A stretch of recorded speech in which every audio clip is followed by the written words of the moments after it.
Stevie Nicks. Rocking with Stevie Nicks, a romance renaissance, dude.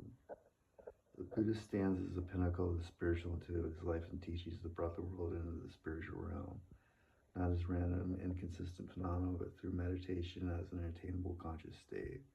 Prince Siddhartha, better known as the Buddha, was probably born sometime around the year 563 BC. It was predicted that his birthday would be a great king or a Buddha or enlightened one. He grew up in the midst of great luxury because his father wanted him to become a king. He did not want him to enter the spiritual life.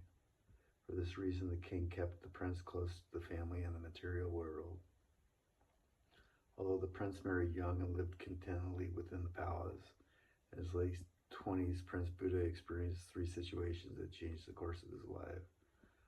While out hunting with several friends, he met a person who was in grievous pain, a person who was incapacitated by the effects of extreme old age. And then he observed the funeral observations for somebody else. These experiences led Siddhartha to contemplate the suffering of others, and he grew increasingly aware that there was no escape from the endless rounds of life and rebirth, and that he and others were bound to experience. The prince became aware that he was not able, even from his high situation in life, to bring peace to those around those who lived lives of desperation and pain. Through these inner revelations, what Buddhism called the Great Renunciation, Prince Siddhartha left the palace, abandoned his life of path,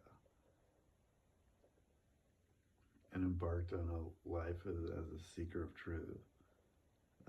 Royal palace. He sat under the legendary bow tree in contemplation and traveled the abodes of holy persons. Despite his contemplations, travels, and numerous several obstacles, the prince did not consider him that he made worthwhile progress during 7 years. He had, however, become known to others as Sakyamuni, the sage of the Sakyas. He felt that he was beginning to undergo profound sense of realization and awakening. For this time, Prince Siddhartha began to be referred to as the Buddha, a title implying his having gained enlightenment.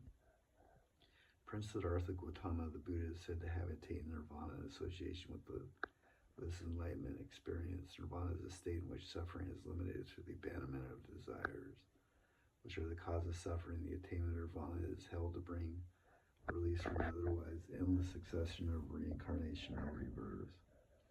The Buddha teaches enlightenment, the realization that God can be attained through meditation. His awareness of the spiritual life led him to renounce material riches and strive to live fully in spirit and teach others the way. The Buddha got taught how to live life fully and teach, and he taught that to find peace in one life only has one to look within. The world, he said, only leads to increased suffering. His teachings have brought this message to millions. His legacy of communion with the Spirit thrives in the world today. He accomplished and taught the daily practice of meditation as the way to bliss and oneness with the Godhead. The way is beyond words and expression. It is bound by nothing earthly. Love sight of it, inch or miss it for a moment. We wear from it forevermore. Seek something which death cannot destroy. Developing your psychic gifts. Even though intuition will eventually serve us in different ways for the four major types, we can all develop our infinite intuitive potential in similar ways. First step is to understand our innate intuitive modality. When we're aware of how intuition naturally flows through us, we begin to notice more and more instances when we were receiving psychic impressions.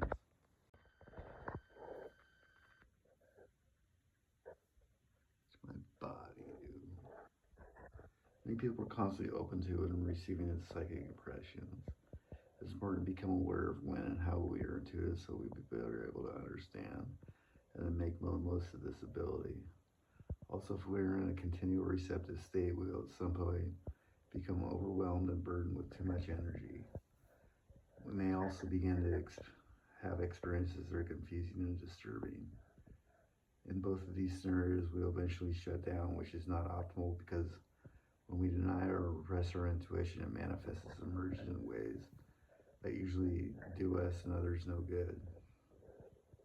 Active listening. For this reason, it is essential to accept our intuitive nature and begin to work with it.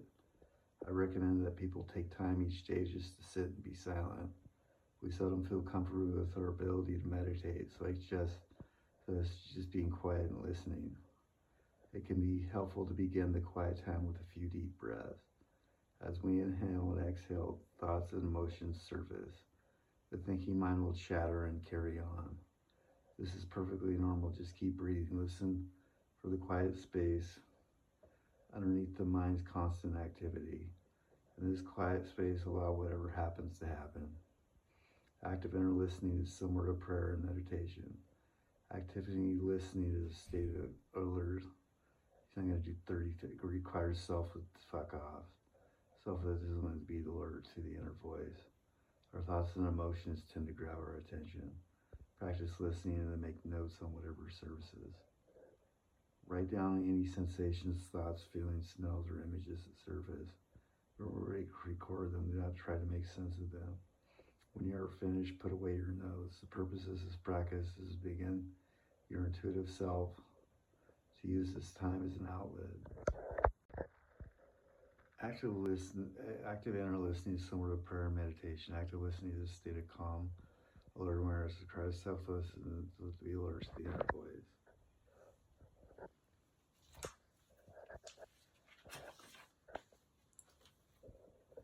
Initial phenomenon. When we first begin to consciously open to psychic energy, we experience various kinds of phenomena. Regardless of your intuitive type, there are some commonalities.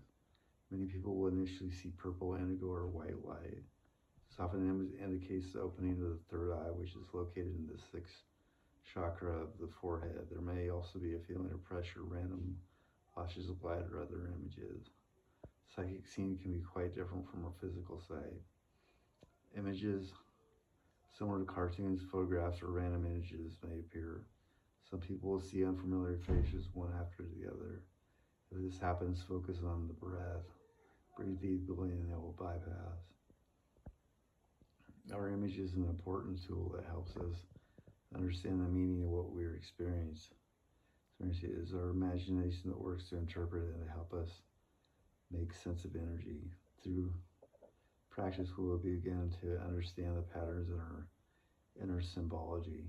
We do not get too attached to what it emerges. It is important for you to know something. The information will keep returning in various forms until you understand it.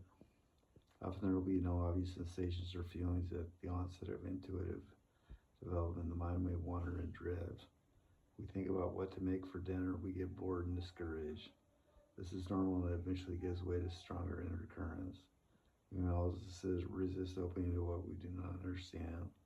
A strong thinking mind may respond to fear and distrust to this new way of being. Often, if our mind rejects becoming quiet, then our psychic energy may surface in our bodies. Intuitive awareness is more a process of spiritual unfolding and discovery than it is acquiring a set of skills. When people come to intuition development classes, their intent is usually to learn how to become psychic. They would like to be able to know more. They want information about their career, love life, and family, maybe their health. We approach ancient intuition to add our lives. Intuition is making me stay, my lady. Yeah. Lady in yellow. Yeah, lady in yellow. Yeah. Yeah, and then it's Soria the guide. Yeah. Cadbury. Yeah, yeah, baby. Yeah.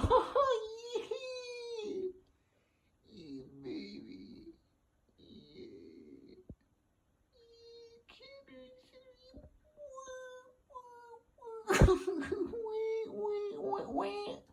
Fucking wham.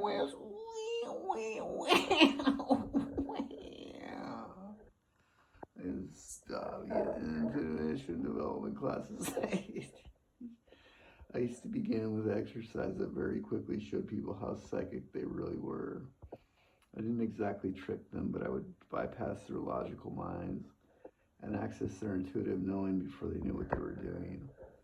Attendees will be surprised by their ability to be accurate in their psychic impression. As time went on, however, intuitive ability would decrease instead of increase.